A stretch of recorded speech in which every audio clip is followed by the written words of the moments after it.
And we're back for another episode of Startup Hustle, a podcast for entrepreneurs by entrepreneurs.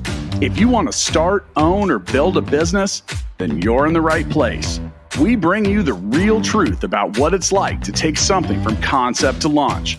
From growth, innovation, experience, failing, or winning big, we've got you covered. So let's get down to business with another episode of Startup Hustle, brought to you by Fullscale.io.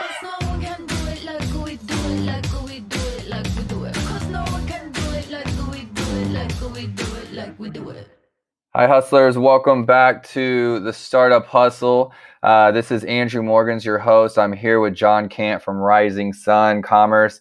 We're really excited about today's conversation. Before we get started, let's give a shout out to our sponsor for today's episode, Fullscale.io, helping you build a software team quickly and affordably. They are an awesome team to work with, and if you have software needs, they're the place you should start looking. John, welcome to the podcast. I know that you've been a fan of the podcast for a while. I'm excited to have you on. Hi, Andrew. Yeah, no, it's great to be on. Thanks for having me. Yeah, obviously for any of our listeners, you can tell that John has a little bit of an accent. John's calling in today from the UK, and specifically, we're going to be talking a little bit about his background as well as how he's helping sellers on Amazon in regards to Japan. John, give us a little background about yourself before Rising Sun, and then tell us a little bit about Rising Sun and how you guys came to be an Amazon agency that focuses on Japan.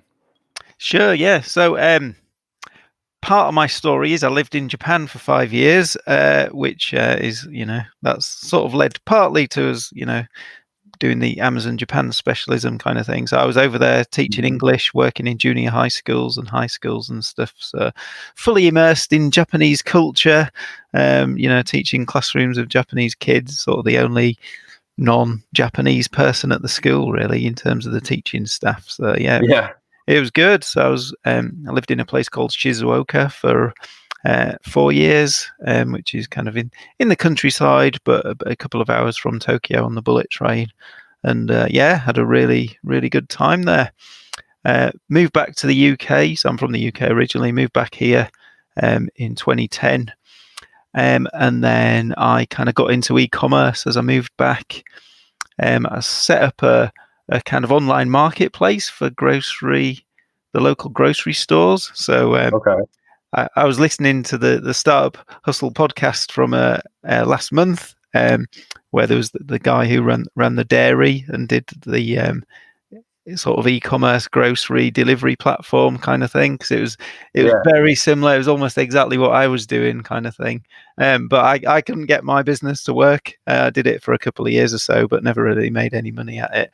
And then kind of switched. I carried on in e-commerce, helping other grocery people set up, and had some other e-commerce projects as well, and was using a co-working space. That led me to meet my business partner Neil.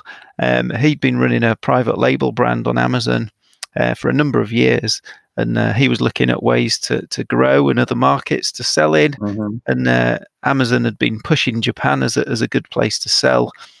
So we got talking one day, and we decided to kind of set up the business really, and that's kind of how it came about. So initially we set up the business just to sell his products on Amazon Japan, and then we did that for a year or so, found our feet, got an understanding of how things works. And Amazon Japan is very similar to Amazon the rest of the world. There are a few quirks to it, but fundamentally it's the same. So that was kind of how it got started. Yeah, and I think we've been connected maybe a little under a year, and we just wrapped up a project together, which we can get into a little bit. But for anyone listening out there, Amazon Japan being a newer marketplace, would you say that there's a lot of potential on that platform, or it's just getting started, or kind of what's the pulse right now? Yeah, so it's very well developed. I think it started in 98 or 99, so it's been going. It's very well established over there. In terms of market size, it's about the same as Amazon UK, like for like. The big e-commerce platform in Japan historically has been Rakuten. So that was the kind of behemoth back in the day when I lived there. But they've kind of been losing a bit of market share to Amazon over recent years. And Amazon and Rakuten, they have about equal market share of sort of early 20%, I think, is the latest data I've seen. So yeah. Okay.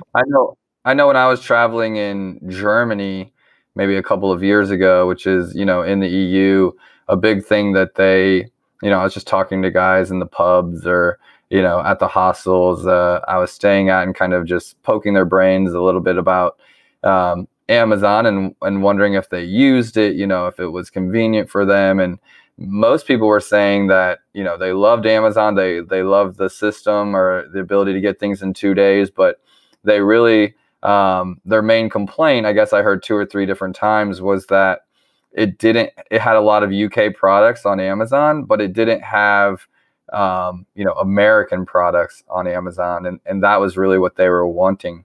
Would you say that there's a lot of American products on Amazon Japan, or is it kind of a curation of, local brands to Japan? Yeah, there's a bit of a cross section. I'd say like for like. I mean, there's probably a gap in supply of US brands on Amazon Japan. I think there's more demand, than there is available at the moment. So I mean, our business helps US and UK and sort of EU brands launch there, and yeah, we're seeing demand for these products when they do launch. So I love that. I know, like I'd mentioned before, we just launched a brand together. I've launched, brands on Amazon, Australia, Canada, Mexico, all of the EU.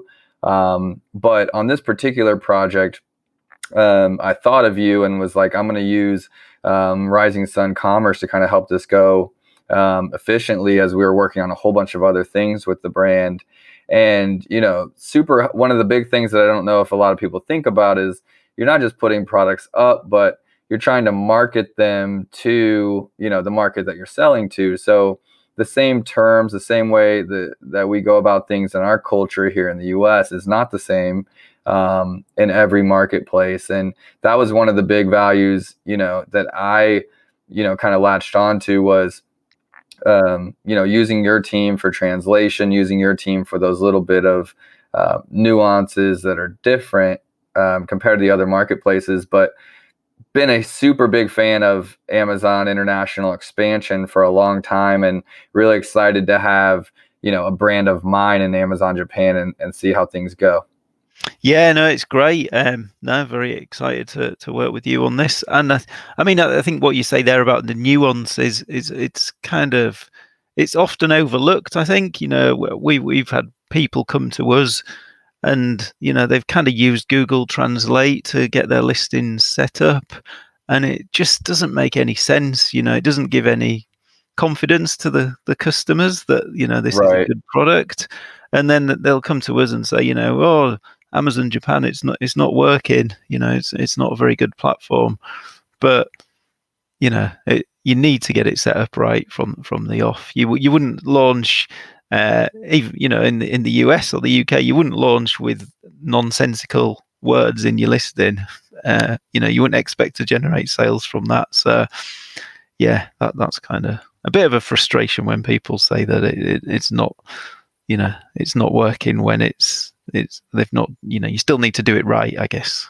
Right. Yeah. And I've noticed that as someone that launched in the EU at first in English and using, even Amazon's ability to translate the page as you're shopping, just getting incredibly better results when we translate to Dutch or Italian or French, instead of just translating English over. It was definitely something where we launched in English, and then, as we got a little bit established there, we invested again in our graphics or our copy or our advertising terms, and had native speakers go through our copy and our ads and tell us ways that we could improve or words we should double down on or even remove from our copy. Yeah, no, exactly. I mean, it's really important to do it properly. Yeah. What are some of the challenges to getting a business off the ground on Japan, just from a high level, for anyone listening that's looking to expand to international markets? What would be kind of your selling points, other than why would they come to Japan? What do they need to be aware of in regards to launching there? Yeah, I mean, the obvious one is the demand for your type of product there. So, Right. we develop these little market research reports where we kind of do a little investigation to see what demand is like, see what competition is like for a particular product. So one example, if you're selling a rice cooker, for example, if you're going to sell that in the US, then it might be a good product to sell. There might not be too much competition, but if you take that product to Japan, then it's a whole different market kind of thing. Competition is going to be much stiffer. Yeah. So, I mean, that's kind of an extreme example. Fundamentally, I always say if a product is selling well in the US or on Amazon generally in the EU, then the chances are it will sell well in Japan. Amazon is a thing in itself that people need to Right. know and understand. And the people that we work with, they already know and understand Amazon. And so, like, Japan is an extra string to that bow, if you like. Where we struggle is when somebody thinks their product is a really good fit for Japan, but they've never sold on Amazon before. Then we always encourage them to actually learn the ropes of selling on Amazon first, and then add Amazon Japan to that. No, I like that. And I mean, I guess one thing I would say is that, I've been doing this, over 8 years, and there's been multiple times where I've come across brands or products that aren't even on Amazon yet, Amazon.com, where, let's say, it's high-end neckties or high-end men's suspenders, or, higher price items that there just hasn't been demand for yet. And in some of those cases, there's not something to go off of to say, hey, this competitor is doing this, or this is already working. And sometimes you're just the first to market there. But I think that, as the world gets more, it becomes more global in regards to people living everywhere, people getting exposed to more things more often, then, there's even when there's not something there to prove that the product can be a success, I think that there's something to be said about being the first to market in regards to some of those things.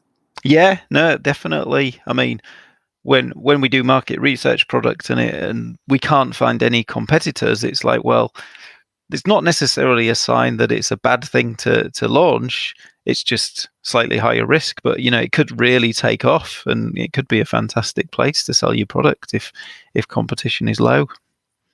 Of course. Do you guys sell, or do you help brands on other marketplaces outside of Japan, or do you just try to keep it really siloed to focusing on Amazon Japan? Just Japan, really. We help a couple of local businesses with their UK accounts, but yeah, primarily it's 95% of the stuff we do is Amazon Japan.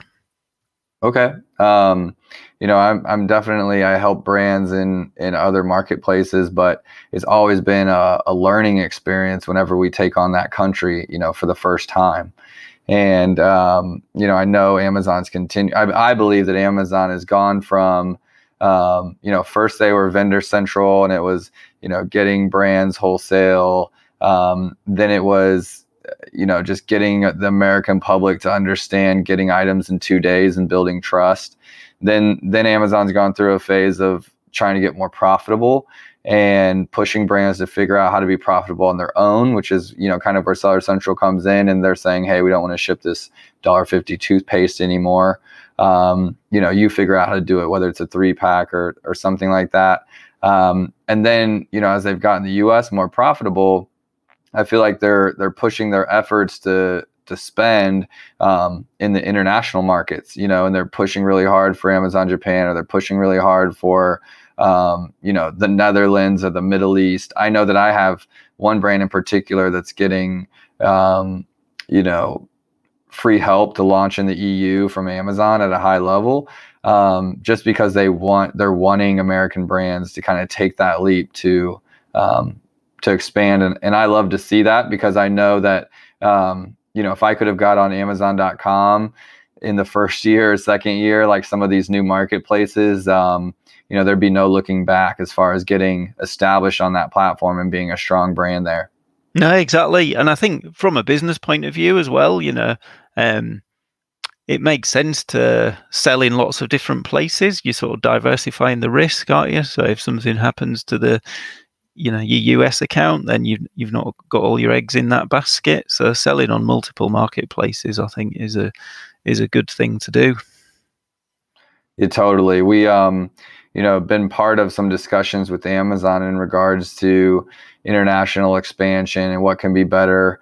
They've started adding the global ASIN, which is, like, for anyone listening, that's just one catalog identifier that is in the US but can be in the other marketplaces as well, and share reviews and things like that. And in the US, they have the ability to have unified inventory from Amazon.com to Amazon Mexico, Amazon Canada, and essentially you have one single source of truth in regards to your inventory, and Amazon's sharing that across the other marketplaces. And I like to think that Amazon.com is kind of a precursor for what comes after that.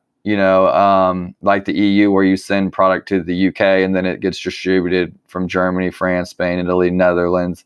I wonder what's coming down the road in regards to, Amazon Asia, Amazon Japan, Amazon Singapore, and maybe they're going to make it where we can, you can send an inventory to one spot and kind of expand. I think they are. I think it's a few years off yet, but we're seeing signs that your Australian accounts and Singapore accounts and Japan accounts are kind of connected. They seem to be sort of under the same umbrella, but they're still separate at the moment. But I think they might, bring in that similar way of shipping products to different countries within Asia. As you mentioned, that the same way they do in the EU and stuff, because as a seller, that makes your life so much easier.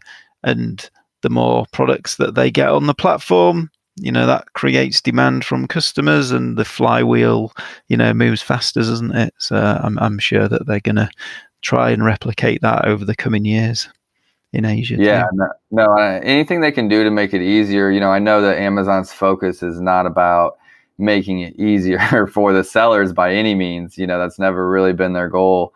It's always been, how can we create the best product for the customer? And the sellers have just kind of fallen in line. But, it seems like the sellers are getting a little bit of attention in regards to making it easier for us to expand. And, Japan being one of the ones that I get a lot of emails about, from our brands, saying, hey, like, you're eligible to expand to Japan. Are you interested? And for me, I just get more excited about, people talk about Amazon being a giant, this massive conglomerate company. And it is, don't get me wrong. But in the day-to-day of what we do, a big part of what we do is take local brands or smaller brands and get them national or international exposure, that they couldn't have on any other platform but Amazon. Yeah. No, I mean, it's good to see. And I think, what do you see in terms of US brands? Are they looking to sell overseas a lot more? I guess when I first started doing, sales and outreach for the Amazon Japan business, one of the big questions I had in my head was, are US brands going to be interested in selling in Japan and Europe and stuff? Because the US is such a big market, and I guess so easy for them. Once you get to know it, it's such a big market that is it worth the hassle of selling in other places too? But as time's gone on, we're working with more and more US brands, and it seems that there is quite a lot of interest in US brands, expanding overseas. Do you see that too, or is there a bit of resistance to expanding globally? Well, I think that there's been a ton of resistance to Amazon in general in the amount of time I've been doing this, just brands resistant to change. And, COVID, among other things, has kind of sped up, people's mindset to wanting to do e-commerce a little bit better. And as honestly competitors, like, I wouldn't say that Marknology and Rising Sun Commerce is a competitor, but we do the same thing, right? And as companies have risen and grown, around the space that we're working in, for me, it's honestly been better. More brands are getting hit up by more companies wanting to do e-commerce, wanting to do Amazon, wanting to expand, wanting to grow. And so not being the only one out there, it feels like, urging brands to make that leap. I think that if a brand gets in deep on Amazon.com and really sees success there, then all of a sudden they're like, where else can we go? And I would say that first they're thinking about, Walmart or eBay. They bring up Walmart a lot. They bring up eBay, and that's when I urge them, hey, let's expand. Now, I'm not typically going from Amazon.com to Amazon Japan as the first marketplace for us, so it's kind of like you ease them into it. So first it's, Amazon.com and then Amazon Canada. And then probably from there is Amazon UK. Mm-hmm. At least that's been the progression for me. So, even expanding between, like, even if I have a relationship with a brand, we might need to be with them 2 to 3 years to help them transition from maybe one, it's getting Amazon.com, running well, and then it's an expansion year to Canada or Australia. Then you go to the countries that need translation and all of that. I think the translation piece does hold people back. That's why going to Canada, the UK, or Australia seems a little bit easier. Just as a country that doesn't have, a lot of bilingual, brands, I wouldn't say. And so that's typically the conversation. So if the answer was short, I would say yes. I think brands are open to expanding internationally. I just don't think that Japan's first on the list. No, not at all. One of the things I talk about is Japan seems really intimidating because the language is a bit kind of crazy. It's not written in the Roman alphabet, but right. It's just words on a page. If you don't understand German or Spanish, then again, you're similarly in the dark as you are for Japanese. So. No, and it is, to anyone listening, like I mentioned it before, but translating the listings, getting that done, it's really not that hard. You just have to find the right source, but it really makes a huge difference in how your brand is perceived on those platforms. If you're speaking to them in, let's say broken English or proper English, I think the biggest equivalent or the biggest comparison would be, Chinese sellers on the Amazon.com platform. And when you're reading graphics or reading the product description, being able to tell that, it's not an American native that's selling the product, and make sure you get kind of the sales copy correct. Yeah, definitely. Well, I got a couple of questions for you I'd like to get into just to dig a little bit, deeper. What is something that you had to overcome early with Rising Sun Commerce? I was on your website. For anybody asking, it is Rising Sun Commerce that we're talking about. And if you want to look them up, you can kind of see a little bit more of John's story. But what are some of the things that you guys had to overcome? I know it seems like it was a natural fit when you guys started doing it. But have you ran into any challenges? I mean, I know I have my bag full of stories when it comes to challenges on Amazon.com, but what are some of the things? Have you ever got stuck with a brand you're trying to launch and never got them launched?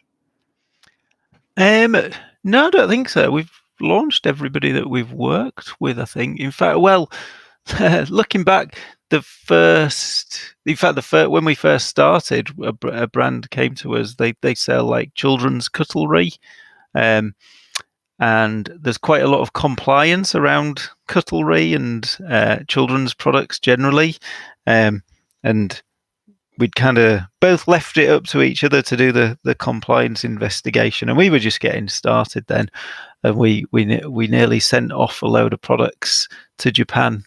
or they nearly sent off a load of products without the proper compliance work being done, and in which case it would have been returned from customs, and they'd have spent a load of money on shipping a load of products, and it would have all gone down the drain. So that was nearly a big. I mean, it was a mistake in that we'd got everything prepped and ready to go, but we had a bit of a panic, the day before it was due, and managed to flush this out. But it was very close to putting loads of money down the drain.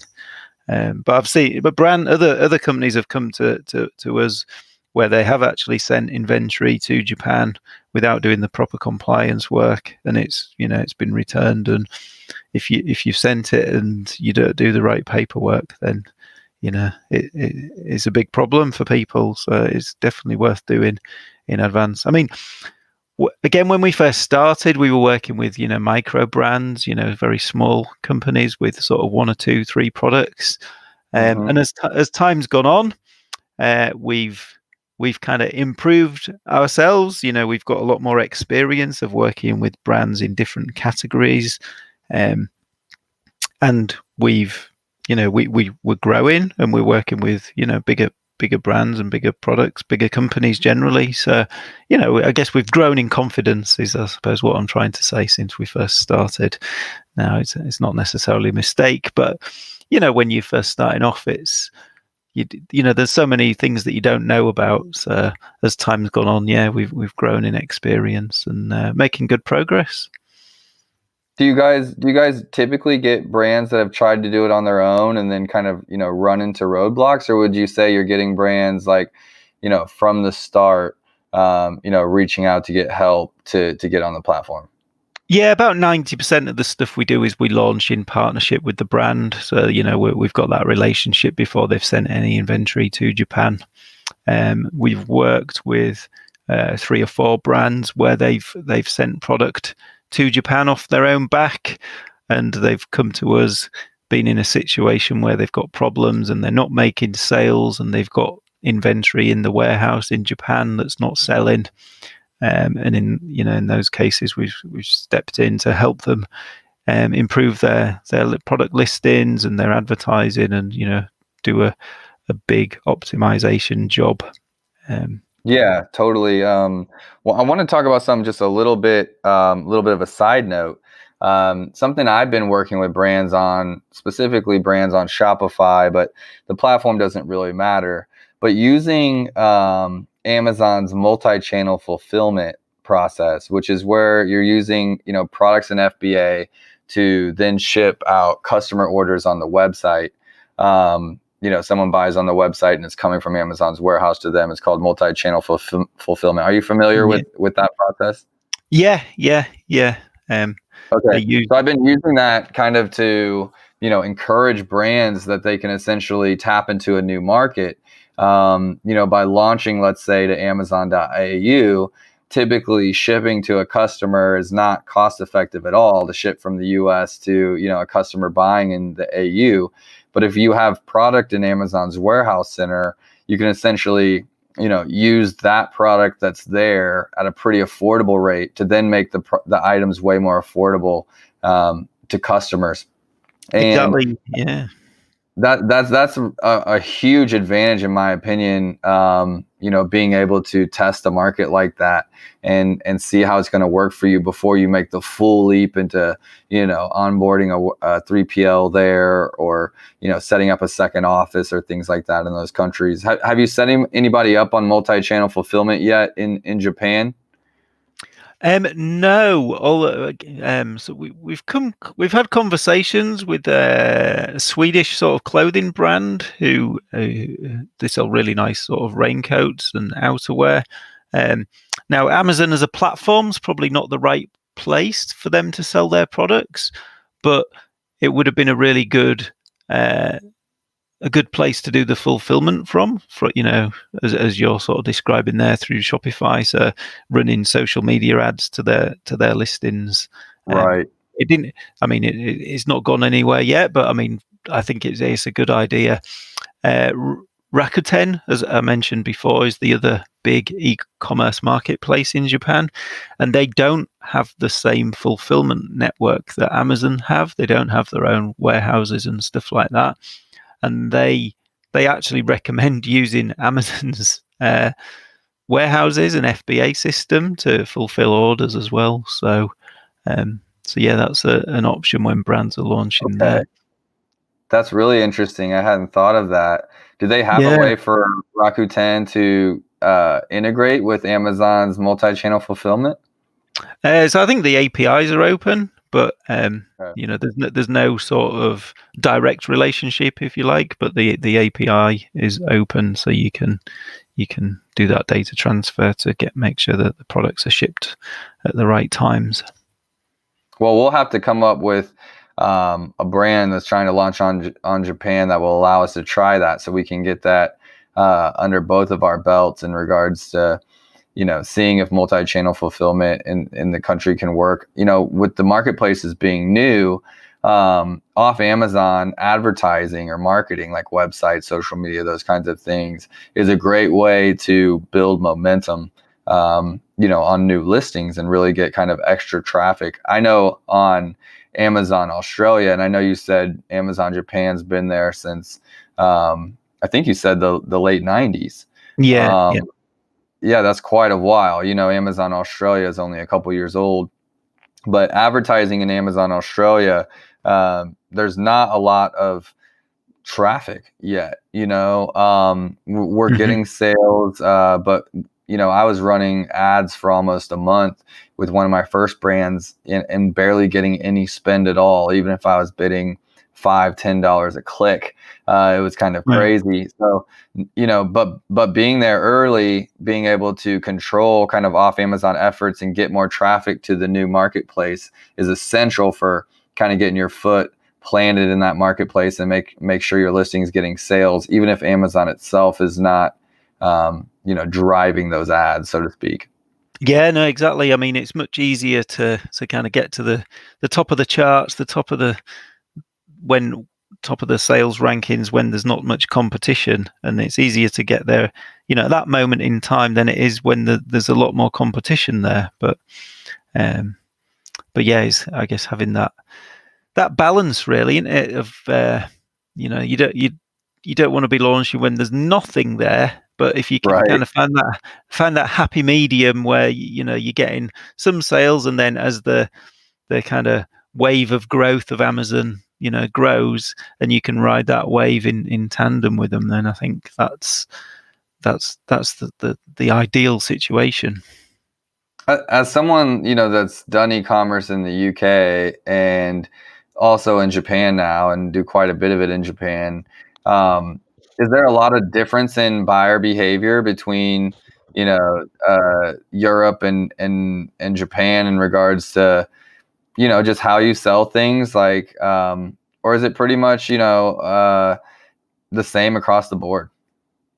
So a couple of things stand out really. One is that Japanese people, there seems to be a lot more attention to detail required. So, they like to see the fine details of a product's kind of features, really, and they like, they often ask, very detailed questions about, about a product, which I think, maybe Europeans are a bit easier going. And I think that's the same in the US too. So yeah, I mean that's sort of one. So we do kind of, we're aware of that when we're setting up the product listings and making sure we try and give as much detailed information as possible. Another thing which kind of goes against that is that we see fewer returns in Japan than we do, like for like on other marketplaces, really. So I think Germany has particularly bad reputation for seeing high return rates, and in Japan it's much lower than what we see on the UK. Well, maybe it's not opposite that, and maybe because there's more detail, and they ask more questions, they're making a more informed decision when they buy, and therefore need to return it less. Yeah. No, I mean that's a good point. It could be tied together. I know that, in the US side, whenever we have a retailer or a brand that's dealing with return issues, a lot of times I'm looking at the copy or the images and I'm saying, hey, are we being too salesy? And instead need to be more educational or more informative, because we're convincing people to buy, which is fantastic. But I think we're convincing people to buy that aren't exactly sure what the item is or what it does, or at least don't have enough information that whenever they get it, they're, unhappy with the item, or it doesn't fit, or it's not what they thought. So typically when I'm seeing a lot of returns, it's let's get more detailed with what we're selling and a little bit less salesy. Yeah, and Japan definitely is more appropriate for that. It's more detail orientated, and when we in some situations when we've used US listings as a base and sort of translated some of them, there are phrases around. So like guarantees and things like that, you're not allowed to make guarantees. If we've got one product that's been, it's had a lot of testing done to show that it's kind of unbreakable when it's dropped from a particular height, and all the listings in the UK and US set up with this copy explaining this, and then we've tried to put the equivalent copy in the Japanese listings, and it's been halted, it's been flagged, and they want to see the testing from the labs to prove that the claims that we're making are accurate and true before they'll allow us to put the copy in. And the brand have said they've never seen that situation before in the other marketplaces that they sell, and they sell all over the world. So they are quite strict in Japan for the rules and regulations. So yeah, it's important to be aware of those. Yeah, and if you're going to claim something, have your paperwork in order. Yeah. But I mean that benefits the consumer at the end of the day, because the platform becomes more trustable, doesn't it? Because people are only making claims that are valid.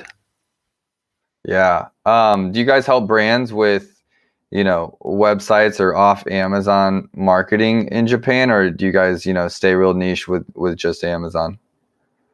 Pretty much just Amazon. We've done some influencer outreach to tie in with product launches on Amazon. So that's kind of as far as we've gone, really. We've not done any sort of social media advertising or anything like that. It might, as we grow the business, we're still relatively young. We've only been going a couple of years as an agency. There are a few different options for bolting on other areas to our business. One is to help brands sell on Rakuten. One is to do more other general media advertising. So that there might be one for the future, but yeah, it's not something that we do as yet. No, and rightfully so. I mean, Marknology has been an agency for going on 6 years, and we've started pushing more social content and web development for brands, but that hasn't been up, probably the last couple of years, and a big part of that was just being unable to find a partner that understood the nuances of Amazon and was willing to, maybe do things a little bit differently in order to get better results out of their entire, e-commerce ecosystem. So, that's why Marknology moved into that space, was just knowing that these levers mattered and that we could pull them, and would ultimately make the brands that we're managing on Amazon more effective, by being able to kind of tie in Amazon and social and website e-commerce together. So just curiosity on listening, what you guys are doing, what you guys have seen successful. I wanted to talk about, just switching gears a little bit, I wanted to talk about the brand that we just launched together. And it took us a bit. We're selling now, we're up, we're launched, but it took us a little bit to get started. I think it was even things outside of your control directly in regards to kind of being stuck in a loop, with the brand. Can you talk about that a little bit? Yeah, well, they had real trouble setting their account up, didn't they? And they got stuck in a loop, not being able to, even create their Japanese Amazon account, which is something that I've not seen on any other of our client accounts. So it was, a bit unfortunate that it took so long, but we got there in the end. And it's good to see them go in and making sales. Yeah, I like talking about, the pitfalls and like some of the failures, so to speak. Honestly, like if anyone's listening in regards to to that thought, it's if you're persistent enough on the Amazon marketplace, like you can get the result, you can push through it. Sometimes it's just something you haven't ever seen before, and in this particular case, the brand owner has to officially set up the account, and a consultant can't from the outside. It's not ideal. So what happened was, they were adding a new account, Amazon Japan, and setting it up. And somewhere along the way, it was registered that we were officially signed up, but you could never get access. And so it actually took tracking down a couple of reps at Amazon, getting them to look into the issue at a high level, understanding that it was a glitch, so to speak. It wasn't user error. It was absolutely an Amazon glitch that was holding us up. But, persistence has paid off, and we got them to essentially remove that account that was kind of like in limbo and officially get it launched. And here we are. It was a little bit of a nightmare in regards to just not being able to do anything ourselves as consultants, and really needed Amazon to step in and help push it through. Yeah. And seller support don't have a particularly good reputation for being helpful, but we got there in the end. And I think the guys that we were working with on the account, perseverance, wasn't it? It paid off. And I think on that account as well, sending the products, there was a few hiccups to do with logistics, weren't they, about what regulation documents were required, and they were getting different answers from different shipping companies, weren't they, about the regulation and stuff. And again, they kind of had to persevere through that, really. Yep. But once you get launched, I think the launch is the most complicated, just because new country, importing, exporting, a couple of big things. But once you're through that, it's very similar to selling on any of the Amazon platforms, as far as the nuances of the day to day. Yeah, I think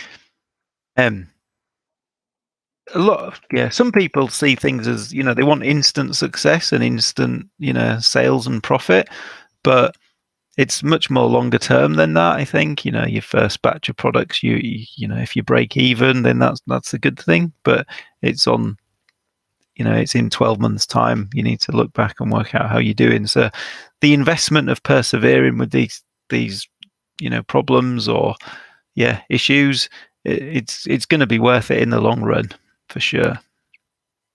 Patience. Yeah.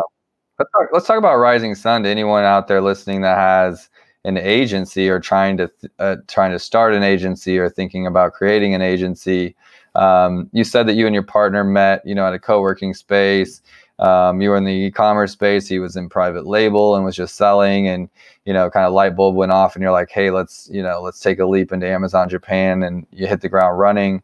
How have you continued to sell your services? I know that me and you met, I think, through a mutual acquaintance. Do you remember who it was? I can't remember.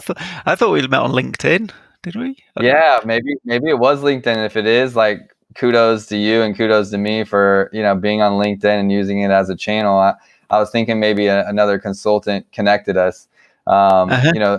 I'm in this like small circle of Amazon consultants, and we all just kind of share ideas, share learnings, and more of an abundance mindset kind of mastermind of. Yeah. Yeah. People that are honestly competitors, but we just share ideas and referrals like this one, which is the perfect fit. But how do you guys get business for your agency? How do you continue to find new brands and convince them to sell on Japan? Yeah, so I mean, I'll take you through. This podcast. It's aimed at entrepreneurs, right? Generally, so I'll sort of talk a bit more generally about the stages we've gone through, really.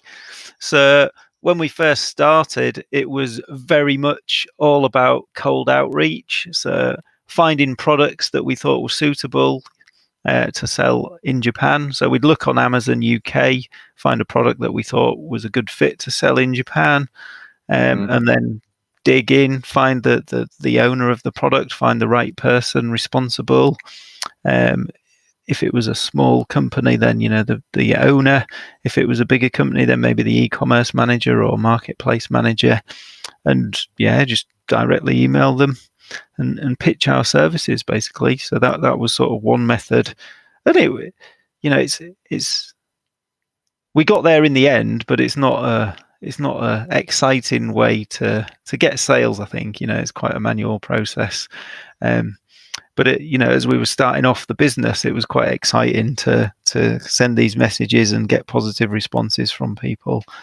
I've also used LinkedIn quite a lot. Again, teaming up with people like you.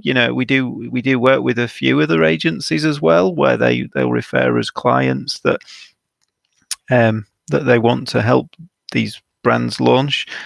So that's another way. And then as time's gone on, we've got a fair bit of content on the website. We've got a good article that how to sell on Amazon Japan. I think it ranks quite highly in Google now. So anybody who's looking to sell on Amazon Japan in English, they should find that article. We do some Google AdWords stuff as well.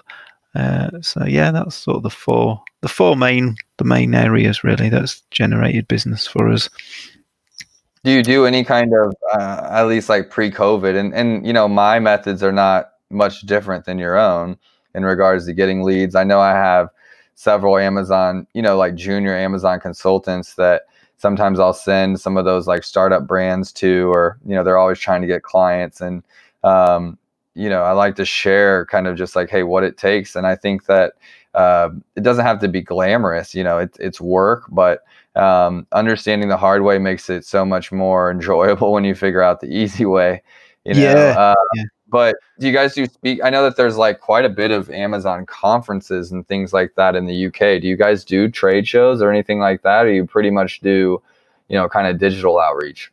Not really. Yeah, it's primarily been digital. I go to the odd conference, but it's more as a punter rather than as an attendee rather than for business generation. Yeah. I don't, As a punter? Did you say as a punter? as a punter, yeah, I think that's a UK term. I don't know if I know what that means. okay. So it means like as an attendee, as a customer, basically, rather than Participant. Okay. as a participant. Exactly. Yeah. Yeah, no, I love that. I might use that, and they're gonna think I'm talking about American football, and then they're gonna get depressed because we don't have football right now, or Yeah. the hope of it with COVID going on. So, Well, no, um, on that, you mentioned the word suspenders before, which has a completely different meaning in British English than it does American English. I didn't pick you up on it on the time, but yeah. what is it a derogatory term, or what is suspenders in UK English? No, so suspenders, as you know them, we call them braces. Okay. Uh, and suspenders in British English is the devices that ladies would use to hold their stockings up onto their suspender belts. Got it. Okay. So see, guys, this is a prime example of why you need, a local expert to be translating your listings and making sure you're using, cultural appropriate terms, when you're trying when you're trying to sell. I think that's hilarious. Exactly. Yeah. Yeah, I was talking about men's like formal, dress wear like under the Yeah. brace. No, braces, we say. Yeah, that's a fun one. It always comes to mind because they were $90 or so formal suspenders for men, and on Amazon there's just like the 19.99 or 9.99, and Uh-huh. not knowing if there was a market for suspenders that were almost 4 times what was already on Amazon, and we really just Mm. had to take the leap because there wasn't a competitor market that we could analyze and be like, okay, there's a market here. Let's make the leap. And we did, and we saw 6 figures in sales our first 12 months on the platform. And it gave me a lot of confidence for taking other brands to Amazon for the first time when there wasn't someone there before. Yeah, no, that's fantastic. I mean, yeah, I'd like to do something similar like that with Japan. When we do these market research reports, and it comes back in that situation where we can't find any similar equivalent sellers, then a lot of the people that we speak to kind of get nervous and say, "Oh, well, it's not really a market. Then let's leave it alone," kind of thing. Whereas again, every product is unique and different, and it's got its own unique circumstances. But in that situation, I think give it a go, and then what's the, because you can do it in a low risk way. You send a few items, and you're not risking lots of stock, and yeah. No. I think that you think about, you said you were in Japan, kind of like several hours outside of Tokyo in a rural area, and there's a lot of rural areas in the U.S. And with not a lot of shipping around, and they still have weddings to go to, they still have things to do, Exactly. Yeah. and not everyone that's in a rural area doesn't care about fashion or whatever the case might be in that example. Yeah. So Amazon is a great way to reach those buyers that don't have access to regular shopping centers and things like that, but that still want to enjoy, the finer things in life, so to speak. And I think that with COVID, not to tie this episode to any specific time of life, but right now with people wanting to avoid social interaction, Hmm. it's changing buying behaviors and changing buying patterns in regards to what they used to buy before. Now they're open to buying online. Exactly. Yeah. Well, let's end this with a little bit about John. I'd like to ask you just some personal questions, maybe that aren't Amazon Japan related, Okay. or e-commerce related. You're an entrepreneur. You tried a business that didn't work, or that wasn't working, well enough, and but learned something that had you in the right spot, the right time to meet your partner. So when you're not working on Amazon brands, what are some of the things you like to do? Let's start with some hobbies. Give me some info about John outside of e-commerce. Yes, I play football, soccer, a few times a week. Well, I used to before COVID struck. So I'm Yeah. chomping at the bit to get back to that again. I do a fair bit of running. I've done quite a lot of cross country running and half marathons and stuff. And then I've got 2 young daughters which keep me entertained. So yeah, that's good. Travel as well. I get over to Japan once a year or so at least. So that's it. And then I've just bought a camper van as well, so that'll keep us entertained this summer, all being well.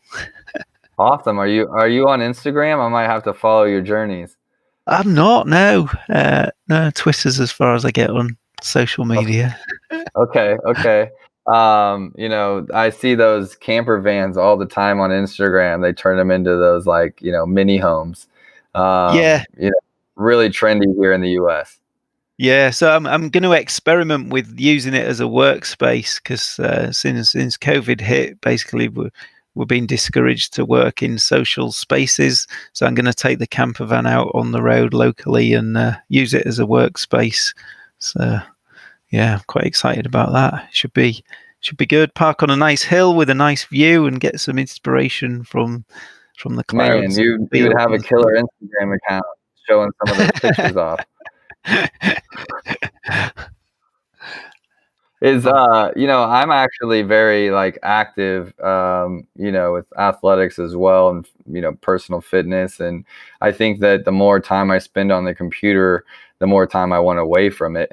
And um but understanding that, it's crazy because people see me doing digital stuff all the time, as far as like developing things or this business, but I really love the outdoors. And I think that that's where I find the balance is, you know, having a career that, you're supporting yourself with a computer, but having to find something outside of that to actually relax and, find some balance. Exactly. No, I love just getting out there, going for a run. I don't take any headphones with me or anything. I don't listen to podcasts or music. I just get out there, just me and my running shoes, and that's it. Really, it's kind of good time to think and switch off. Well, as an entrepreneur, as a dad, as an Amazon consultant, what is, what is your superpower? What allows you to pick yourself back up, after a failure, or what is something that you think has made you, successful? I know that's a big word, but what is something that has made you successful in regards to being an entrepreneur and continue to try new things until you found something that worked? I think probably being fairly grounded. So when something doesn't go wrong, I try not to get too down about it. But then if something is going right, again, I don't get too excited Too as well. excited either. Yeah. Yeah, I mean, it's sometimes hard not to. Like you got it in the moment, but I don't get too carried away. I think, which I think is a flaw as well. It's sometimes it's good to celebrate your wins a bit more, and I'm probably not as good at that. But that comes, as I say, with the pro, that when things don't go well, I don't get too down about it. And we're always learning, right? Right, right. And when you're an entrepreneur, like you really do learn that, failure is your ticket. Failure is your self-education in regards to learning what to do right the next time. And when you start feeling like that, you just see failure as another, learning experience, on the way to success. Yeah, I don't go looking for failure, but if it does come along, I'll not get too down about it. I think I just assume it's coming, so, it's a percentages game, and so I wouldn't say it's looking for it, but just knowing it's coming when it does come, Yeah, try not to be too blindsided by it. exactly. Yeah, yeah. All right, I wanna end with one question here. If you were trapped on an island and could only listen to one album, what would it be? You're from the UK, you're a little bit, we're getting a different culture than, probably a lot of the guests that have been on the show before, a lot of Kansas City guests. Like, Uh-huh. um, I'm not gonna say there's a wrong answer here, but there is. I need you to give me something, that the American crowd here needs to tune into. Okay. Well, I'm going to go from your side of the pond. I'm going to say Arcade Fire Funeral. Okay, okay, that's a good choice. I like it. I Yeah. listened to a few UK bands, not brands, a few UK bands myself, and love like the 1975 is one that Yeah, I've yeah. seen probably 4 or 5 times, and absolutely, yeah, I love their vibe. They're a lot of fun. I went. You said travel was one of your hobbies. I went and saw them in Bogota, Colombia last Oh, year. right. Wow. They were absolutely amazing. No one there even speaks English, and that yeah, there was 20,000 people or so singing the words in English. It was pretty awesome. Cool. Wow. Yeah. Yeah. Yeah, well, travel being one of the hobbies that we can't do. I'm here in Istanbul for a medical thing with my dad, and getting to travel for the first time in what feels like 4 or 5 months, when it's someone that travels often. It's a big part of what I do. I've created a business like this to be able to work digitally, be able to travel around the world, learn new things. I hope it lifts soon, and you can get back to traveling, and maybe one of these days I'll have you show me around Japan. It's been on my bucket list for a long, long time. Yeah, I have let's a left coordinate arm. meeting up over there when Yeah, things get back to I normal. would love to. And the more I work with US brands and companies and stuff, I need to go on a big road trip around the US as well. Maybe ship my camper van over there and That get would on the be road that for a would be year. incredible.